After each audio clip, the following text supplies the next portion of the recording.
Acredite se quiser, existe um farol onde o mar não bate, ele tenta destruir. E não é força de expressão. Em Lajumen, cada onda parece uma decisão consciente da natureza de testar os limites humanos. Antes de continuar, deixa o like e se inscreve.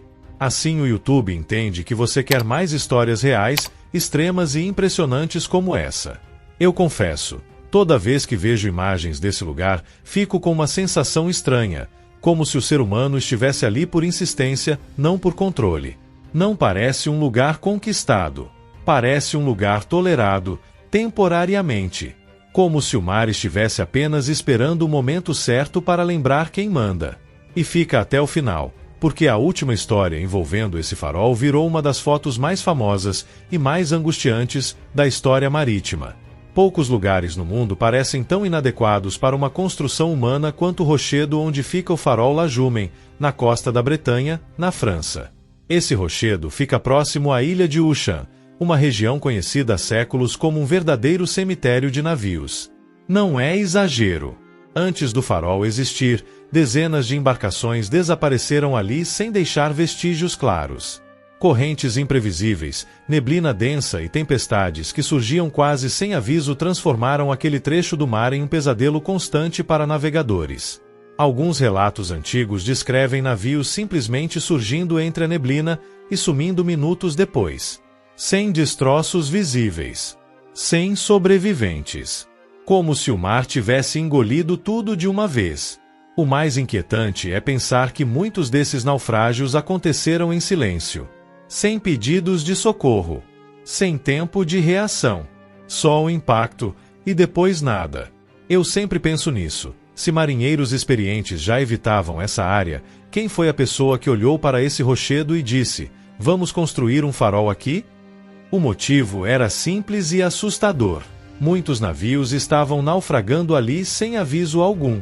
O mar mudava rápido, a visibilidade desaparecia e o impacto vinha antes da reação. O farol começou a ser construído no início do século XX, entre 1904 e 1911. Cada etapa era uma batalha direta contra o tempo e contra o clima.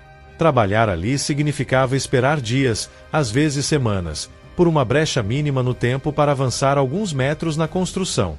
E quando essa brecha surgia, os operários sabiam que tinham horas, não dias. Se o tempo virasse, tudo precisava ser abandonado imediatamente. E mesmo assim, muitas vezes, tudo que havia sido feito era destruído na tempestade seguinte. Na minha visão, isso nunca foi só engenharia. Foi teimosia humana tentando salvar vidas, mesmo sabendo que o custo podia ser alto. Mas o verdadeiro terror não estava na construção. Estava no que viria depois. Lajumen não enfrenta ondas comuns. Ele encara verdadeiras paredes de água, impulsionadas por tempestades violentas do Atlântico Norte. Repara numa coisa, as ondas não apenas envolvem o farol. Elas o engolem. Por alguns segundos, ele simplesmente desaparece atrás da água. Em alguns registros, a água ultrapassa completamente a lanterna, como se o farol fosse pequeno demais para existir ali. É nesse momento que a construção deixa de parecer forte e começa a parecer frágil. E aqui tem um detalhe que quase ninguém comenta. Durante uma tempestade ali, não existe um único impacto. São dezenas. Centenas. Uma sequência interminável de golpes vindos de todos os lados. Eu sempre imagino isso como tentar dormir enquanto o mundo inteiro bate na porta ao mesmo tempo. Não é uma onda. É um ataque contínuo. Eu fico imaginando o que acontece lá dentro. Não deve ser só barulho. Deve ser vibração no corpo, no peito, na cabeça. Como se o próprio ar estivesse sendo esmagado a cada impacto.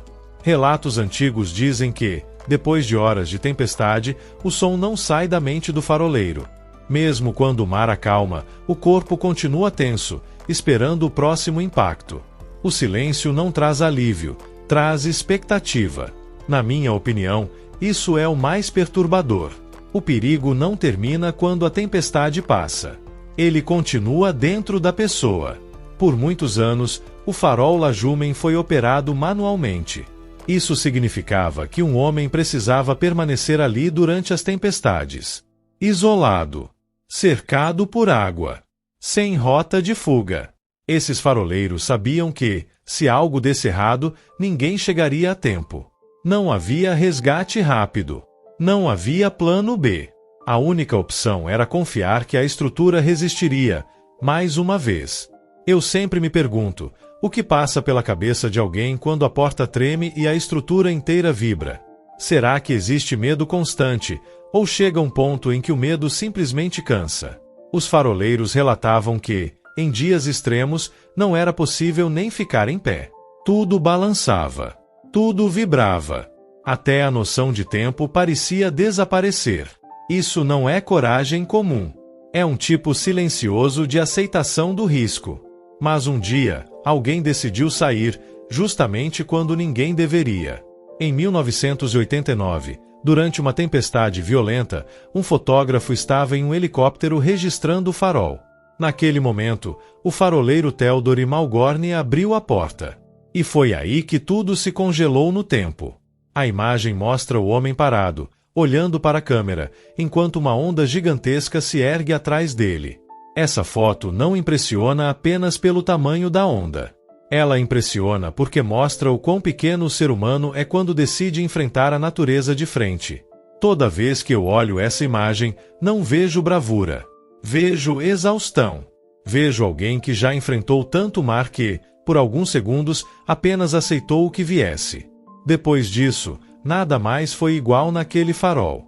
Poucos anos depois, o farol Lajumen foi automatizado. Não apenas por avanço tecnológico, mas porque ficou claro que ninguém deveria viver aquilo. Hoje, ele continua funcionando, salvando vidas à distância, mas vazio. E talvez seja exatamente assim que deveria ter sido desde o começo. Mesmo sem pessoas, o farol continua enfrentando algo que nunca muda. Tempestade após tempestade. O mesmo impacto. A mesma violência. Lajumen não é só um farol.